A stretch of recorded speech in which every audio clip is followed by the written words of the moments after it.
গোপালগঞ্জে জাতীয় নাগরিক পার্টির নেতাকর্মীদের উপর হামলার ঘটনায় তীব্র প্রতিক্রিয়া জানিয়েছেন গণ অধিকার পরিষদের সাধারণ সম্পাদক রাশেদ খান।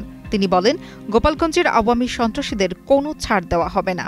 বুধবার বিকেলে সামাজিক যোগাযোগ মাধ্যম ফেসবুকে দেওয়া এক স্ট্যাটাসে রাশেদ খান এসব কথা বলেন। তিনি বলেন, এনসিপি নেতৃবৃন্দকে গোপালগঞ্জ থেকে উদ্ধার করার জন্য সেনাবাহিনীর প্রতি আহ্বান করছি। প্রয়োজনে সেনাবাহিনীর হেলিকপ্টারে জুলাই যোদ্ধাদের উদ্ধার করুন। কোনো ক্রমেই যেন অঘটন না ঘটে।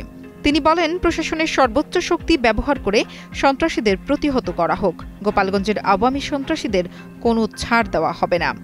জাতীয় নাগরিক পার্টির সমাবেশ ঘিরে রণক্ষেত্রে পরিণত হয়েছে গোপালগঞ্জ। সেখানে সমাবেশ শেষে মাদারীপুর যাওয়ার পথে আওয়ামী লীগ ও ছাত্রলীগের হামলার শিকার হয়েছে এনসিপির কেন্দ্রীয় নেতাদের গাড়িবহর। এরপর পুলিশ ও আওয়ামী লীগ ছাত্রলীগ নেতাকর্মীদের মধ্যে সংঘর্ষ শুরু হয়। এ অবস্থায় জেলা শহরে ১৪৪ ধারা জারি করেছে গোপালগঞ্জ জেলা প্রশাসন।